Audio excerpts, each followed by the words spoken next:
A Sensação está começando agora. Hoje vamos falar da esclerose múltipla. Uma doença autoimune que provoca sintomas como problemas na visão, fraqueza muscular, dificuldades na fala. Uma doença que ainda não tem cura, mas há tratamentos que melhoram a qualidade de vida dos portadores da esclerose. Vamos falar desse assunto com a neurologista Sonisa Leon, que vai explicar como é o diagnóstico da doença. Com a Teca Figueiredo, que é cantora, atriz, e descobriu que tinha esclerose múltipla em 2008, mas em 1998 ela já sentia sintomas da doença. Precisou se reinventar algumas vezes, mas a virada mesmo na vida dela veio em 2010, quando começou um tratamento com vitamina D. A Teca vai falar da luta contra a doença e da retomada da carreira dela. A Laura Pires encontrou na medicina ayurvédica um caminho para lidar com a esclerose múltipla. Ela descobriu a doença há 7 anos, sofreu com sintomas como a perda da visão, dos movimentos. Depois de uma viagem à Índia, ela aprendeu a tratar a própria doença. E hoje é chefe de cozinha ayurvédica. A história dela foi contada num livro chamado Em Busca da Cura, escrito pelo ex-marido dela. O médico italiano Marco Colovatti vai falar de um aplicativo para celular criado por ele, que pode ajudar a melhorar o diagnóstico de doenças como a dengue e hepatite. O teste é feito a partir de uma gota de sangue que é colocada numa palheta acoplada ao celular. Vamos descobrir tudo com ele, né? Melhor assim. E vamos conversar com o bailarino e cantor Manuel Francisco. Manuel Francisco está completando 30 anos de carreira com o espetáculo Toma um Trago e Lava o Coração. O show tem direção de Nana Caymmi, aliás, próprio esse título, né? Essa direção. E faz um tributo à canção romântica. O repertório traz canções que fizeram sucesso na voz de Edith Piaf, Maísa, Dorival Caymmi e Tom Jobim. Para a realização desse programa, contamos com a participação de vocês, nossos debatedores fixos, por telefone, por fax, por e-mail ou pelo Twitter. Eu vou começar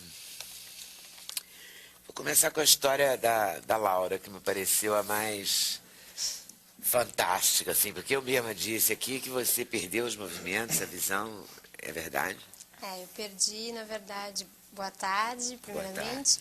Na verdade, eu tive uma perda parcial da visão nos 2 lados e eu tinha perda dos movimentos, às vezes eu movimentava a perna, às vezes eu não movimentava o braço e eu tinha uma série de sintomas que foram aparecendo rapidamente, né? E eu tive a sorte de ter neurologistas que, apesar de passarem 3, 4, 5, 6 meses você fazendo exames e às vezes não aparecia, eu tive 2 neurologistas que fizeram um diagnóstico rápido e aí eu consegui rapidamente tomar uma decisão, né, do que fazer e aí, consequentemente, eu tive uma melhora surpreendente, até porque o diagnóstico foi feito no início, né? A doutora depois vai falar que uma das principais motivos, né, do tratamento, às vezes, não ter tanta eficiência é porque o diagnóstico, às vezes, ele é demorado, né? Demora você conseguir diagnosticar o que é. E você foi para a Índia e tem uma maneira indiana de lidar com isso? Na verdade, eu fui para a Índia porque, na verdade, o nome do livro, né, fala em busca da cura. Na verdade, eu fui para a Índia para tentar descobrir alguma coisa que pudesse me ajudar a reverter os sintomas. Na verdade, eu nem sabia o que me esperava na Índia. Eu fui lá porque um dos médicos com quem, na época, quando estava se fechando o diagnóstico, e aí não via muita solução do que fazer, por ser uma doença incurável, e aí o médico falou, não, pode trazer ela, falou para o meu ex-marido, pode trazer ela que a gente pode ajudar. E eu fui fazer uma tentativa. E aí eu cheguei lá e ele falou, olha, a gente vai fazer um tratamento dentro da nossa medicina, só que se nada der certo, se a gente perceber que não está funcionando, você vai fazer o mesmo tratamento que você faria no Brasil, usando as medicações. E aí eu fui fazer uma tentativa e eu me joguei, né, profundamente em todos os ensinamentos, todos os tratamentos que ele propôs. E aí eu faço propôs, assim, 100% de tudo que a medicina deles propõe. E o que a medicina deles propõe para esse caso? Na verdade, exatamente o que fala, né? Em busca da cura, na verdade o que eu encontrei foi a essência da vida. Né, o que é o Ayurveda? O Ayurveda é a essência da vida, que mostra para a gente ter esse encontro com a nossa vida, a gente ter o encontro com a nossa essência, o que a gente veio fazer nessa vida, né, o que a gente veio buscar. E o Ayurveda ele vem tratar, que é uma medicina milenar, tem mais de 5.000 anos, e ela é reconhecida pela Organização Mundial de Saúde. E o foco é você tratar o corpo, a mente e o espírito. Então, dentro do Ayurveda, a gente trata o corpo, a gente limpa o corpo, a gente trata os desequilíbrios e dessa forma a gente consegue ter mais estabilidade mental. E aí, a proposta do tratamento era, né, dentro do hospital, desse primeiro tratamento, porque eu continuo indo, todos os anos eu vou ao hospital, dezembro eu estou voltando, então todo ano eu fico um mês internada no hospital. E aí são tratamentos onde acontecem limpezas intestinais, onde eu faço uso de medicamentos de ervas, onde eu faço massagens. E paralelo a isso, você usa medicação, remédio comum? Não. De farmácia, digamos assim? Não, para Ayurveda não tem remédio para esclerose múltipla, você não compra na farmácia. Não? Assim, não. Na Índia ou aqui que não compra na farmácia? Na Índia, não sei. Aqui? Aqui você pode comprar, mas não são todas as farmácias. Então, até porque no Brasil, o alto custo do medicamento ele é pago pelo Ministério da Saúde. Então, assim, lá as medicações que eu uso são todas com ervas. Eu não uso, para esclerose múltipla, eu não uso nenhum medicamento da alopatia. Se eu tiver uma febre, se eu tiver alguma coisa, eu vou tomar uma medicação da alopatia, talvez, mas para esclerose, o meu tratamento é contínuo, é para o resto da vida, né? Porque, na verdade, não é um tratamento, é a gente se cuidar. Além dos chás e tal, o que mais que você acha que foi fundamental? Bom, alimentação, as alimentação ervas. foi se mostrou extremamente importante durante o primeiro tratamento e depois que eu voltei. As massagens, né, onde eu faço aplicações de óleos medicados. Cada óleo tem mais de 20 ervas em cada um dos óleos. Você traz os óleos? Eu trago os óleos medicados, eu trago remédios. Você tinha uma relação anterior com a Índia? O meu ex-marido, ele sempre gostou muito da Índia, já praticava meditação. E eu fazia yoga, mas como algo para cuidar do corpo, não com realmente o que é a yoga. E aí, na verdade, e surgiu essa oportunidade, eu fui tentar. Então, dentro do tratamento, tem as massagens. Por que não tentar? Por que não tentar? E você tentou mesmo, assim? Eu tentei mesmo. E eu faço 100%. E você descobriu com 24 anos, 24 muito nova, anos, né? Depois, quando a gente vai analisando, a gente começa a perceber que os sintomas já estavam aparecendo antes. Eu vi que 2, 3 anos antes eu já tinha tido sintomas que já estavam se manifestando, né? Já tinha tido um desmaio, já tinha tido perda de sensibilidade no braço. Eu achava que era estresse, estava trabalhando muito. E, na verdade, já eram pequenos sinais que a gente não dá atenção. E a sua formação é arquiteta, né? Eu fiz arquitetura e fiz letras também. Também? Com essa carinha de anjo, já agradeceu a Deus por ter essa carinha de garota, né? E nem ser de plástico, né? Tão bonitinho. E aí você, agora você é chefe mesmo, agora eu trabalho com culinária. Eu não sou chefe, mas eu trabalho com culinária ayurvédica. Eu vou à Índia todo ano, eu fiz uma formação de terapeuta ayurvédico aqui no Brasil, que são 2 anos, e eu vou todo ano para estudar, para me especializar praticamente na área de alimentação, né? Mas como prevenção, né? Para todo mundo. Porque é isso que o Ayurveda busca, né? É a prevenção dos desequilíbrios. Nós apresentamos desequilíbrios, nós estamos o tempo todo se desequilibrando. Porque nós estamos sob as influências do clima, das emoções, dos alimentos, né? Das situações que acontecem. Da vida, né? Parece que foi feita para desequilibrar. Então, assim, o tempo todo nós estamos... Horas no trânsito, horas brigando, contas a pagar, não é? Exatamente. Então, é para desequilibrar o ser humano, né? O tempo todo a gente está se desequilibrando. Então, o objetivo da Ayurveda é esse, é ajudar que a gente tenha mais equilíbrio. Porque o corpo se desequilibrou quando eu fiquei doente, é um desequilíbrio extremo, e aí então a gente tem todo um caminho para poder voltar e se manter, né, equilibrado. Então eu sigo 100%, independente do tratamento que você escolher. O que é seguir 100%? Todas as orientações que o médico passa em relação às orientações de alimentação, porque hoje eu já estudei, eu já sei exatamente o que é, isso faz parte da minha vida, né? Então, alimentação, as massagens, a prática de yoga, a prática de meditação, a prática de exercícios respiratórios, que é muito importante, aprender a respirar bem. Então, isso tudo faz parte. As práticas, né, espirituais, você tem um caminho, você tem uma fé. É uma filosofia, né? É uma filosofia. Então, é você aprender a se cuidar e aprender a se respeitar. Porque, na verdade, você entender o que você está ingerindo, o que você está colocando em contato Ele com a conta, sua o seu pele. ex-marido é que conta a história? Ele Ele fala que bem conta de a você história. mesmo sendo ex-marido? Ele conta exatamente o que foi todo o processo, né? No período quando eu estava ficando doente, mostrando como as emoções têm uma relação grande com o processo de adoecimento. A gente estava no processo de separação na época, e isso foi um momento de muito estresse que Hoje em desencadeou. dia até a medicina alopática já admite, né, que as emoções, que os sentimentos têm a ver com a doença, com o adoecimento. Exatamente, e aí é isso que busca, né? Você hoje no dia a dia, o que é a minha busca diária? É isso, é controlar, é manter o meu corpo em equilíbrio, buscar sair da agitação, mesmo morando numa cidade grande, de que maneira eu posso organizar... Você mora onde, Laura? Eu moro aqui no Rio. Então, de que maneira eu posso adaptar a minha rotina de vida, fazer tudo ao caos e você conseguir se manter mais equilibrado possível para manter a saúde estável. Tá bom, vou voltar aí para a gente falar da cozinha. Tá bom, então. Doutora Sonisa, está horrorizada? Deve estar horrorizada. Uma faz tratamento com a vitamina D, a outra com as ervas da Índia. Para uma alopata é demais, né? Mas a gente quer falar da doença em si. O que é essa doença? Então, quando você fala para uma alopata é demais, é interessante, porque enquanto a Laura Eu falo, falava... é demais assim, deve ser um choque, né? Não é Mas se bem que outro dia entrevistei uma neurologista aqui, super poderosa, do Rio Grande do Sul, e ela me falou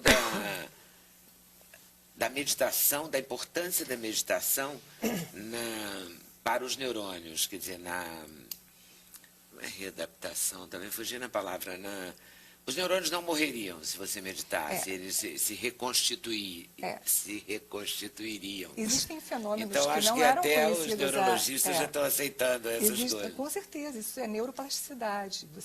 Hoje você sabe que existe neuroplasticidade, existe reorganização funcional de circuitaria neuronal. Isso é uma verdade. Hoje é reconhecido por exames funcionais de imagem avançada. Então, não é só história.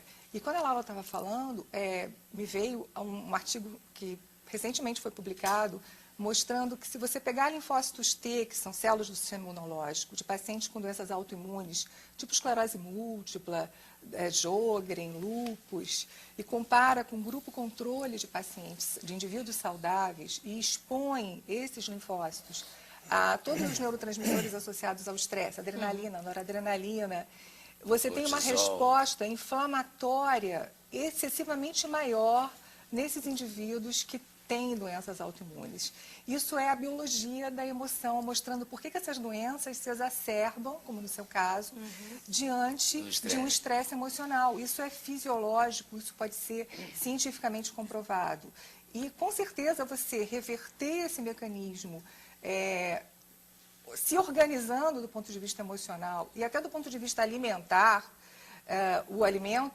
os alimentos saturados, os alimentos com gorduras, com muito carboidrato, eles são inflamatórios. A gente sabe que ele aumenta uma citocina, que é a interleucina 17, que degrada a mielina, que está associada às doenças autoimunes e especialmente doenças desmielinizantes. Então, esse conjunto de informações... Que é o caso da esclerose múltipla. Exatamente, que parece assim, são tratamentos alternativos, eles têm uma explicação. A vitamina D tem um efeito anti-inflamatório. Ela só não foi provada cientificamente em monoterapia, ela isolada... Monoterapia é uma terapia exclusiva. Exclusiva com ela. Só usar a vitamina D e nenhum outro... Só usar a vitamina D, porque os casos delas são bem representativos. Você tem uma história natural muito heterogênea na esclerose múltipla. A esclerose múltipla é uma doença, mas as pessoas são geneticamente diferentes. Então, bate diferente em cada um, né? Falando bate uma linguagem completamente popular. diferente. Então, essa suscetibilidade varia e, por isso, você tem maneiras, fenótipos clínicos, né? Expressão clínica da doença com grandes períodos de remissão ou com surtos muito frequentes, mas a grande maioria dos pacientes não são os pacientes que a gente está vendo aqui, não são essas pessoas que a gente está vendo aqui. São pacientes que podem ter evolução muito grave e a gente precisa interferir nessa evolução. Eu acho que esse é o grande momento que nós estamos vivendo. mais indicada quando os casos são assim, que precisam dessa intervenção? Hoje nós vivemos assim um momento de esperança para os pacientes com esclerose múltipla que pode evoluir de forma grave. E essa esperança vem do fato de que se tem ferramentas de critérios diagnósticos mais precoces. Quanto mais precoce o diagnóstico feito, mais precocemente você pode começar a tratar esse paciente. E você tem elementos que são muito preditivos, fatores associados a uma maior ou menor gravidade. Surtos muito frequentes, manifestações mais graves, lesões na ressonância com uma carga grande de doença. Aparece na ressonância? Aparece na ressonância. A ressonância entrou nos critérios diagnósticos. E como é que aparece como sintoma? Os sintomas dependem Por exemplo, no caso da Laura, ela teve uma perda de visão, perda de movimento. Ou parcial? O múltipla do nome... Pode evoluir? Uma pessoa pode ter parcial, outra pode ter praticamente completo, total? Pode evolui de pessoa para pessoa. Pessoa. E o múltipla... Mas é sempre assim, a perda da visão e a perda dos movimentos? O que acontece? Você tem uma desmielinização, uma destruição da mielina, que ela é inflamada naquele local. Mielina é o que mesmo? Mielina é a capa do neurônio, é uma capinha onde passa o impulso nervoso. E essa destruição dela, ou parcial ou total, é que vai determinar os múltiplos sintomas. Então, se for na área da visão, vai ser visual, se for na área motora, paralisia, se for na área da coordenação, você vai ter incoordenação motora. Mas tem muitas doenças que mimetizam isso. Por isso que o diagnóstico fica difícil. É muito difícil o diagnóstico. O diagnóstico diferencial tem que ser muito cuidadoso. Neuromielite óptica, por exemplo, quem teve neurite óptica de repetição, neurite óptica bilateral, ou mielite, como ela teve uma inflamação do nervo óptico grave, bilateral, ou que tem paralisias, né, mielites, que são lesões medulares também inflamatórias, é mandatório hoje a gente investigar um diagnóstico diferencial com esclerose múltipla, que é a neuromielite óptica, que só desde 2004 tem um marcador para ela, que é a pesquisa de um anticorpo no sangue periférico. E que o prognóstico é muito diferente. Você pode ter remissão de 20 anos, às vezes, de 10 anos, e as pessoas confundiam com o diagnóstico de esclerose múltipla. Então, é um diagnóstico complexo, ele deve ser feito em centros de referência ou em pessoas afeitas a essa possibilidade de fazer diagnósticos diferenciais para intervir nesse tratamento da forma adequada. E a Laura falou uma coisa interessante, que é o fato dela ter se tratado e não ter resultado. Isso também é uma coisa nova. O critério de falha terapêutica. Nem todo mundo vai responder interferon, glatiramer e aos outros remédios. Então, você tem que identificar a falha terapêutica logo, porque você vai mudar a medicação para uma medicação mais eficaz. E hoje a gente tem um arsenal de remédios que podem interferir na evolução e na evolução para a incapacidade. A gente tem vários casos no centro de referência lá do Hospital Universitário Clementino Fraga Filho, da UFRJ, de pacientes que já tinham usado interferon, glatiramer, e que, evoluindo de forma grave, foram para remédios de maior risco, mas também de maior eficácia, e, com certeza, isso interferiu na progressão da doença. A gente tem 3 ou 4 anos de experiência com esses fármacos novos, porque a gente faz muita pesquisa fase 3 lá, que são pesquisas de novas drogas que são aprovadas pelo Ministério da Saúde. A doença não tem cura, mas ela tem uma alimentação. Ela tem tratamento. Quer dizer, dá para brecar o avanço? A grande maioria dos pacientes hoje que recebe o tratamento numa fase mais precoce, e os tratamentos são modificados na medida em que ele precisa, e isso é, assim, uma estratégia completamente individual. Cada paciente vai responder de uma maneira e você vai pensar na estratégia de tratamento para ele também de forma individual. Vai considerar risco-benefício. Isso é sempre muito bem considerado. Porque quanto mais eficazes os remédios, mais riscos eles trazem. E todos têm consciência disso. Mas quando um paciente jovem chega para você e não responde absolutamente nada e prefere correr o risco de uma medicação mais eficaz, esse é um acordo bilateral entre você e o paciente. E esse risco é muito controlado. A gente chama de estratificação de risco. Se você tem o risco de um fármaco para uma doença cardíaca ou para uma manifestação cardiológica, ele vai ser todo investigado para não ter problemas do risco daquela medicação. E nessa fase a gente tira vários pacientes que não podem usar aquele fármaco, embora mais eficaz, porque ele tem fator de risco para desenvolver um problema. Então, esse cuidado na estratificação de risco vem promovendo um diferencial no tratamento dos pacientes, porque eles podem se beneficiar de substâncias que são mais eficazes, com risco cada vez mais controlado, monitorando ressonância, monitorando sangue, monitorando positividade de vírus que podem, oportunistas que podem aparecer. Então, é realmente um momento novo dessa doença. Lê dessa doença foi descrita em 1868 por Charcot, 1868. O tratamento só existe há 20 anos. O tratamento que modifica o curso da doença. Eu devia ter incluído nas doenças negligenciadas, então. Não é? Porque Até 20 anos 1868 para atrás, 20 anos atrás... Até 20 anos atrás, o que nós tínhamos eram remédios que atacavam o sintoma agudo. Imunossupressores, ciclofosfamida, corticoides, que são usados, corticoide é usado até hoje na fase aguda, mas um remédio que modificasse a história natural dela, não havia. E essa história natural começou a ser modificada há 20 anos, mas a gente tem muita coisa ainda para aprender e para fazer. E o seu caso, Teca?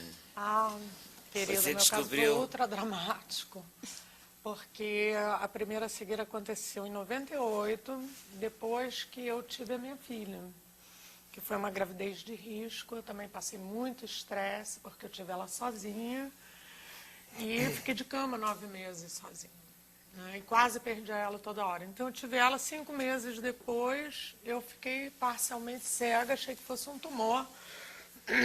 Eu estava morando em Campo Grande, Mato Grosso do Sul. Fui ao neurologista lá, porque a pálpebra caiu também. E naquele tempo só tinha tomografia lá. Ele falou, olha, você vai... Ele me revirou de cabeça para baixo, me deu uma injeção de cortisona, que foi o que salvou o meu nervo óptico também, porque foi uma lesão bem grave. E você vai para o Rio de Janeiro, que já tem uma máquina de ressonância magnética, imagina, em 98, uma na Beneficência Portuguesa e outra, não me lembro onde, em São Paulo. Então, eu vim para o Rio e com a Júlia. Fui para o Paulo Niemeyer, fui para os grandes médicos aqui, fizeram a punção lombar, que o que me consta que isso aqui dá o diagnóstico. Eu também não sou médica, não posso... Enfim, fui tratada pelos... Isso é um dos elementos para o diagnóstico, mas o a gente fato está de falando você... de 98. 98. Até hoje, o fato de você ter a positividade da banda oligoclonal, que é o linfócito B clonado, que você falou antes, isso está presente no lúpus, pode estar presente em doença de Lyme, pode estar presente nas infecções. Ele não tem especificidade. Ele não é específico. Ele não define a doença. Não, ele define ele não- um grupo de doenças. Um grupo de doenças inflamatórias do sistema nervoso central. E autoimunes. Bom, o que aconteceu? Inflamatórias autoimunes. E aí o que aconteceu é que eu não fui diagnosticada, ficou como uma coisa psicossomática. Eu voltei para Mato Grosso, fiquei em remissão 10 anos, voltei para cá também, quando comecei a passar muito estresse de novo com a minha filha. Sozinha, porque não tinha um centavo, vim para cá, morando de favor, na casa do meu irmão. Eu comecei a ficar cega de novo. Aí fiquei parcialmente cega do olho direito. E ninguém acreditava em mim, porque o que acontece também com essa doença é que as pessoas têm um preconceito enorme. Se você quer falar que, Deus me livre e guarde, você tem uma outra doença mais... câncer, todo mundo, coitadinho. Eu passei coisas terríveis, porque as pessoas não achavam, porque eu sou desse tamanhão, desse jeito, né? E tudo era porque era ataque de depressão, de frescura, não sei o quê. Aí um dia, cega do olho direito, demorou uns 6 a 8 meses, eu acordei completamente cega do outro olho, sem enxergar luz, e com o braço direito paralisado. E é engraçado, os meus surtos sempre foram ao amanhecer, ao acordar. Não sei se a Laura teve isso. Eu acordava, abria o olho e não enxergava. E não conseguia mexer o braço. Não conseguia mexer a perna. Quer dizer, isso foi o que me levou ao hospital. Eu agradeço até hoje ao Dr. Mário Bonfim, da Clínica de Olhos do Leblon, que foi quem me olhou, revirou tudo. Eu contei mais ou menos o que eu tinha passado em 98. Ele me fechou no canto e falou, minha filha, você está tendo um surto agudo de esclerose múltipla, você tem que ir agora para o hospital.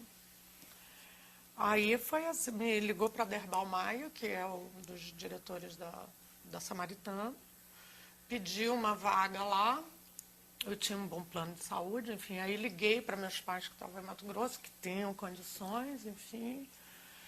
Mas Vieram, e começou aí o tratamento finalmente eu propriamente fiz. dito. Pois é, finalmente eu fiz a Agora você tinha um ressonância, diagnóstico. fiz a punção lombar de novo, em 2008 isso aconteceu.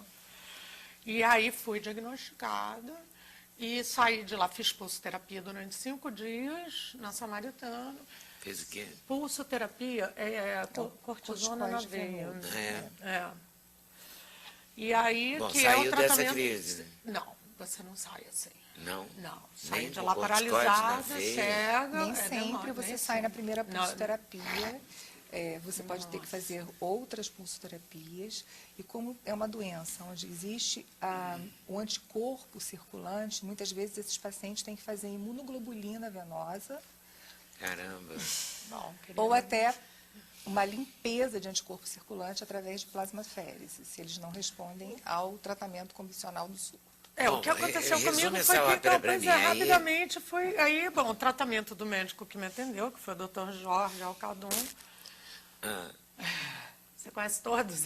Não conheço todos. E Eu aí- queria resumir isso. Não, pois Aí, Ele me deu beta-interferon, eu tomei beta-interferon durante 9 meses e minha perna paralisou. não, aí quando é que você saiu disso? Saí disso em 2010 porque eu fui fazer acupuntura. E fiquei muito bem durante 1 ano fazendo acupuntura, mas eu teria que ir 2, 3 vezes por semana para ficar bem. Quando Como eu é que estava você chegou na vitamina D? numa festa, uma pessoa sabia de um paciente que eu tenho contato, que é o Marcos, do Dr. Cícero, me deu o telefone, eu liguei para ele me contou do caso dele, eu não acreditei. Isso foi em 2009. Eu já sabia do Dr. Cícero. Quando eu tive o último surto que paralisou minha perna esquerda, e eu vi que a coisa já tinha uma insuficiência respiratória, que eu ficava assim, respirava assim, eu falei, bom, não me resta nada a não ser ir lá. Vou lá ver o que esse moço tem para me dar. E ressuscitei. Estou cantando rock and roll. Graças a Deus. Que bom. A gente Ufa. trouxe, nós entrevistamos em junho do ano passado, Cícero Gali Coimbra. Exatamente. E um Doutor paciente Cícero. dele, que é o Daniel Cunha, um jornalista, Leda, de se você 26 anos. me permite, o doutor Cícero, eu mandei um e-mail para ele perguntando se eu podia falar sobre ele aqui.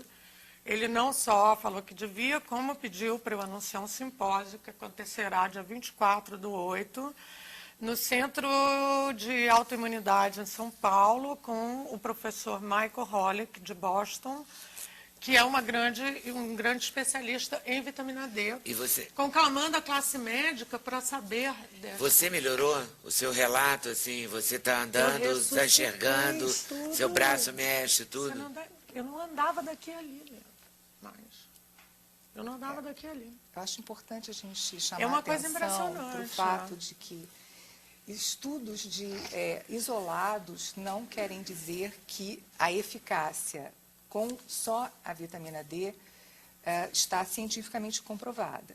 Eu posso falar em nome da Academia Brasileira de Neurologia, do grupo de trabalho, do departamento científico. Nós já lançamos no site da academia vários anúncios chamando a atenção para a importância de você só fazer tratamento, pelo menos a grande maioria das pessoas, com base científica. E assim, não existe uma evidência científica de que o tratamento isolado, ela está se dando muito bem, mas isso pode ser a história natural da doença dela. As pessoas são geneticamente diferentes. E isso é muito sério, porque eu estava explicando para a Teca antes. Você só pode dizer que é eficaz e seguro se você compara com outro tratamento, em estudos multicêntricos, duplos cegos, que o médico não saiba o que está dando, nem o paciente o que está recebendo, e que você abre um protocolo 2 anos ou 3 anos depois, e aí é o que a gente chama de randomização, você não sabe quem vai para um, quem vai para outro, e você vê que quem usou a vitamina D, supostamente, está muito diferente do que usou o outro, significativamente melhor. Isso nunca foi feito. Não existe nenhum estudo publicado mostrando evidência classe A e científica de que a vitamina D em monoterapia, usada isoladamente, vá, na maioria dos indivíduos que têm esclerose múltipla, dar resultado. Isso é muito importante a gente falar. Rola também esse caminho.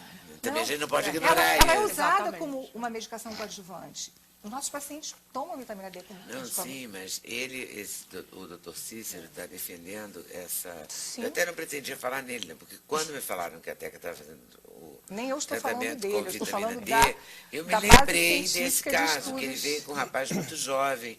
Tipo assim, como eu brinquei com a Laura, que ela tem que agradecer a Deus essa carinha de garoto. O garoto era um garoto, 26 Daniel. anos. É, E com um avanço importante, ele estava muito entusiasmado também.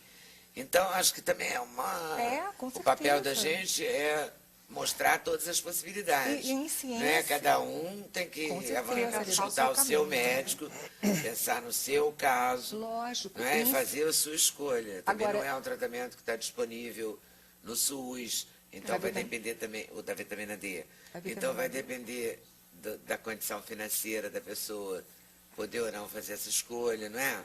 Não, Se ela foi para a Índia, as ela está tratando com a farmácias- vitamina D e o SUS dá o medicamento. Algumas então, quem farmácias tem de esclerose hospitais múltipla já sabe dessas públicos, três esses três possibilidades. possibilidades. O leque está aberto. Lógico, algumas farmácias de hospitais públicos disponibilizam a vitamina D, assim, muito, muito barata. Não tem, ela é muito cara se ela for comprada Menina, não é baratíssimo. ou enfim, tratamento ela é custa menos de muito R$100 barata, por muito A barata. questão da vitamina, eu acho que, paralela a isso tudo, a mim, que não sou médica, eu sou leiga total, a minha cultura é de script, então o que quer dizer? Quer dizer que a vitamina D ainda vai demorar um tempo para A ter pergunta toda a sua é, abrangência essa estudada. Eu comprei outro dia no aeroporto um livro Você sobre tá a entendendo? vitamina D. Ele é cirurgião, ele é médico, ele está entendendo o que eu tô Tem um falando. livro sobre a vitamina D. Assim, um livro que veio no aeroporto. Você imagina o que deve ter de livro médico, né? Com certeza. Sobre a vitamina D no mundo inteiro. Mas essa pergunta, Lida, ainda É não foi interessante respondida. essa tal de vitamina D, né? Quando a solução é simples demais, né? As pessoas não começam a não acreditar. É. Né? Pô, vitamina D, sou vitamina D. Sempre tomei vitamina D para outras razões, né? Junto com vitamina C, né? Mas eu acho que é Complexa legal a vitamina. gente colocar essas questões. É muito legal. E cada um Eu não procura acreditava. o seu formato, a sua... Eu não Mas, acreditava Leda, que É o tivesse seu uma coisa quadrado, tão né, simples na que verdade. pudesse dar resultado. Mas, Eu não Leda, olha acreditei. só, nós somos um centro de referência no Hospital Universitário. E eu recebo pacientes que usaram vitamina D com falha terapêutica e que tiveram que entrar com os fármacos Sim, Sonia, normais. você está defendendo a tese Não, eu acho que a gente desse remédio defender a- convencional, mas Não, há outras a gente tem que possibilidades. defender Cada a um defende a tese sua tese. da pergunta com base científica respondida. Se a gente vai falar de monoterapia com vitamina D, você tem que ter um estudo Não, publicado. se eu fosse falar de monoterapia, para usar esses nomes difíceis que você usa, monoterapia com vitamina D, Não, a eu chamaria vitamina- o doutor Cícero, como já chamei uma Sim, vez, Leda, entendeu? eu não- mas eu queria nós não falar da estamos esclerose aqui. múltipla como uma Lógico. doença e mostrar outras possibilidades, só isso. Mas eu acho que a gente fez esse papel, Com certeza. certo?